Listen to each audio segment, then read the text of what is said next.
Hey, what's going on? Coming at you from Chicago, Illinois. And in this video, I'm going to be discussing another YouTuber. Her name is Jennifer Brick. The channel name is Jennifer Brick. And I'm going to be talking about a specific video that she put out. It seems like it's an older video. Underneath the video, it says it's from 3 years old. And the title of the video that I'm going to kind of summarize and then just kind of add my thoughts, reflections towards is called "Coworkers Are Not Your Friends." And it appears like it was a controversial video. I think in some ways it still is controversial. It could be controversial, I think, for for some of these people that have been working in an environment for a long time, and then they've had friendships for a long time in the same work environment. So I can kind of understand why some people might be put off by this subject. But I think it's for the people who get put off by this video and this subject of coworkers not being your friends. They get put off, but I think it's important. Jennifer keeps alluding to trying to see the bigger picture. And what is that bigger picture? That bigger picture is that obviously you're there, your coworker friends are there, to make money, to earn a living, but we have to be cautious because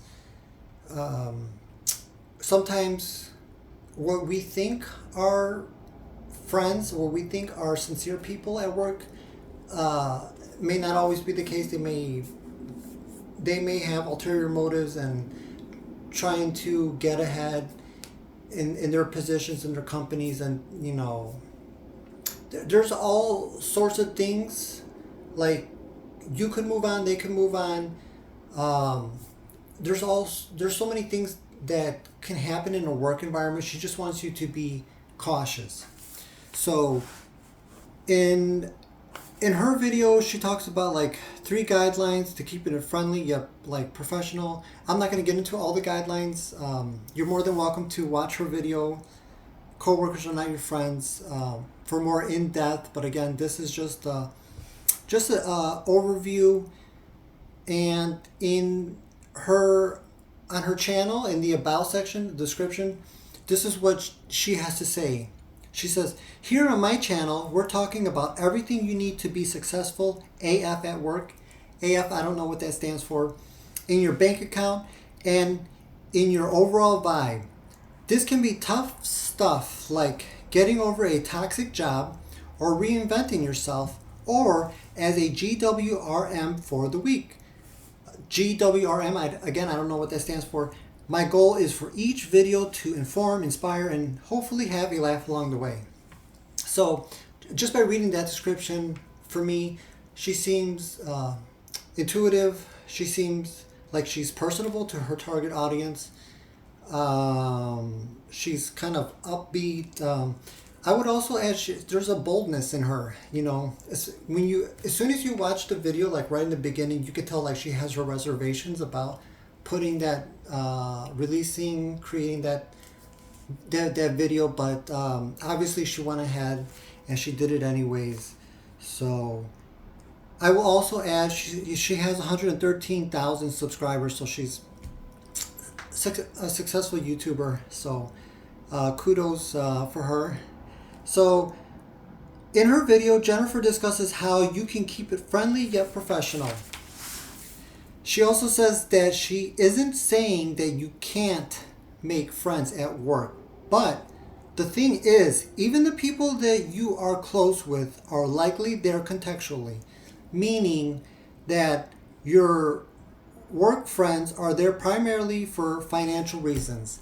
And again, I know that sounds like common sense, but I think it's once you start working these jobs and you start forming these friendships, it's easy to forget the primary reason of why you're there and why your work friends are there. And then sometimes we get caught up in work culture, the gossip, the this, the that, and I think it's important. It for her it's important, and the way I see it, it's also important to keep it objective. Don't get caught up in the work drama and the this the that. Just like she alludes to, just try to see the bigger picture. She uses an example of a close knit office culture where she says it's easy to cultivate artificial close relationships. Jennifer says you're going through so many of the same things and you have so much common ground. So, I think she raises a decent point. If you're, again, with the office culture, if there's a supervisor that a lot of people they don't like and he's very demanding or she's very demanding, it's easy to get caught up in that, like toxic work environment where you're very critical of your boss. But at the same time, you can decide that you're not going to participate in that gossip, because at the end of the day, that supervisor is still human. We don't know what he or she is going through. So it's, again, keeping it objective. The thing that starts to blur the line is where the professional line ends and the personal line begins. Again, she says people are at work to make money, or they are there trying to build success for themselves professionally. And again, she, just as an example, let's say somebody, again in the office culture, somebody tries to befriend you, and like, let's say they're not very familiar, just as an example, they're not familiar with like the Excel program, and they befriend you so that they can try to get you to kind of teach them how to navigate that particular computer program. So what you think might be a sincerity on this person trying to warm up to you, this person could have ulterior motives. Like, they just kind of like pretend to be friendly, but in the back of their minds they're just looking out for themselves and just trying to get ahead, trying to get that promotion. And if and when they do, they just totally dismiss you. So that's what she says when she says, to be careful when you're drawing the line between professional and the personal. So Jennifer says that if you make friends at work, that one of you is going to move on,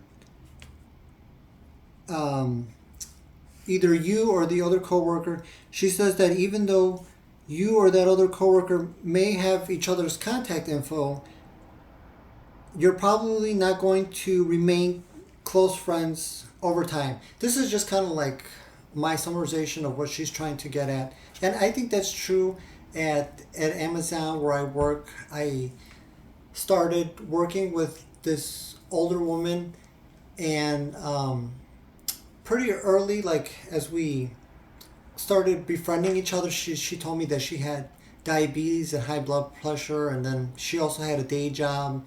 So she was kind of like very ambivalent about the job.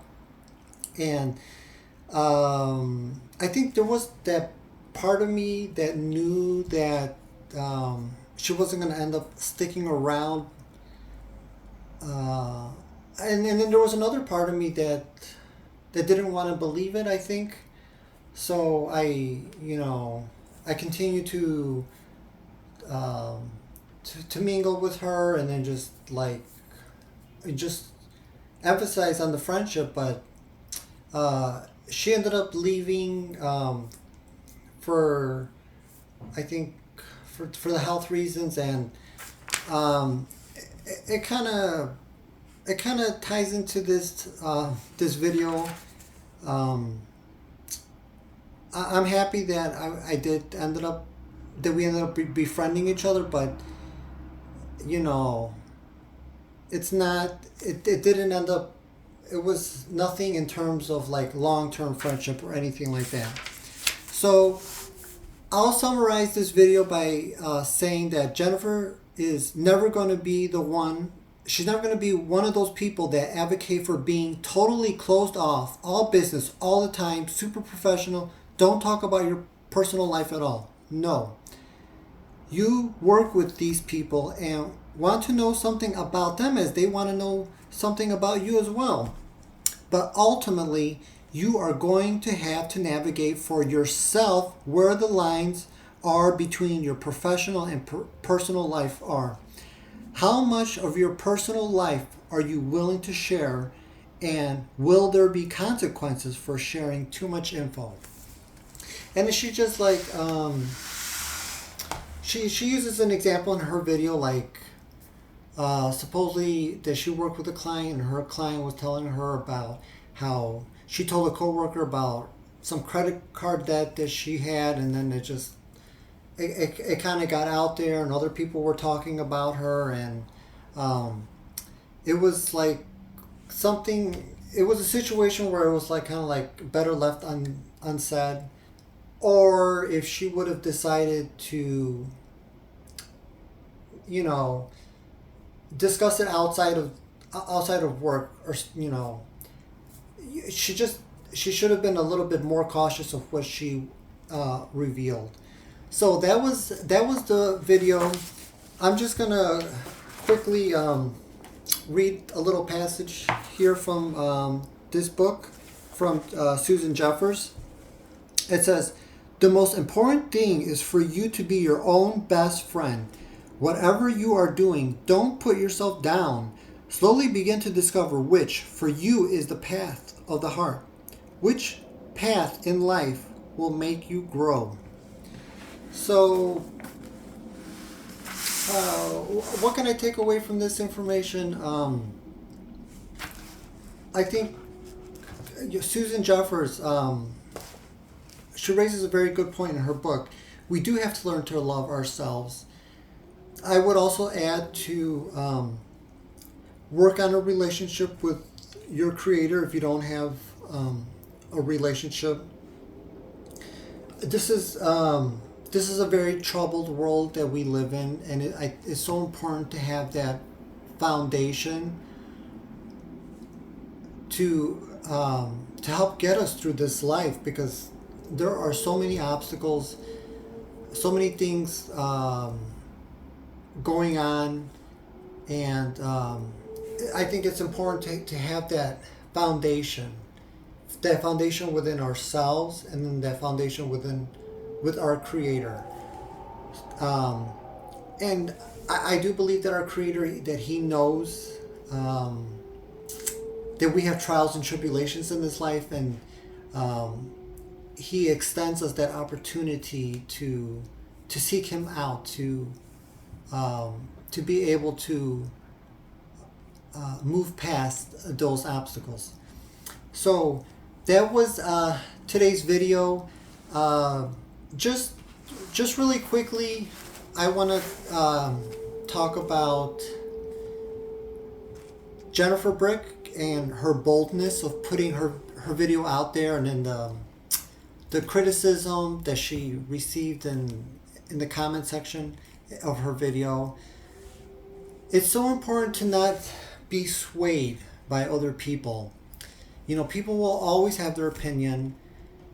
I know for me, I did a video and somebody had left a comment saying like, "Oh, you should have done more research before, making this video." And then this, I think it might be a woman. I don't know for sure, but then they also ended the comment by saying to please use better use of your time, alluding to like stop making these YouTube videos. The only thing I can say is that I chose to create this YouTube channel, and I will also be the one to decide when and if I decide to stop making these videos, and or if YouTube prevents me from uploading these videos. I'm not going to stop making these videos just because somebody comments on their opinion of me not making videos.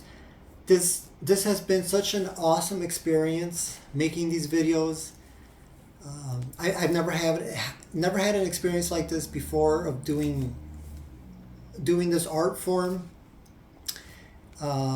It's been enjoyable for me, and I don't see myself stopping these videos, but I do know that life happens.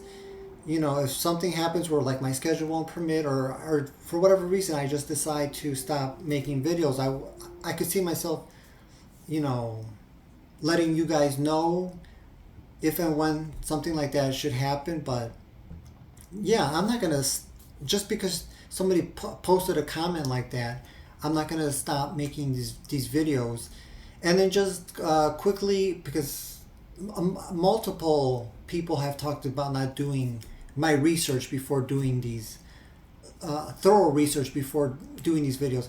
I don't want to do thorough research. I want to I don't want to say I don't want to do any research at all, but I want to kind of keep these conversations, these dialogues, open ended. I want to be able to share my input and, you know, my thoughts and my reflections. It's kind of similar to like I don't have a laptop, so I'm not able to edit these videos. You know, which has its pros and cons, and so I think that for me, I'm losing my train of thought here. I think I kind of like not being able to edit these videos in a way, because you get boggled down with like, okay, should I add this clip? Should I not add this clip? If I add a sound, should I add this sound? Should I take away that sound? I don't want to be all boggled down with all that stuff. I think I want to kind of emphasize more on the content. But on the flip side of the coin, I wouldn't be opposed to possibly in the future getting a laptop to edit videos, because I think that would be cool too, to be able to, if I travel somewhere, it would be cool to be able to take you guys with me. So it's just, it has pros and cons. So that was today's video. I don't really have anything more to say for the time being, and I hope to see you guys in the next one.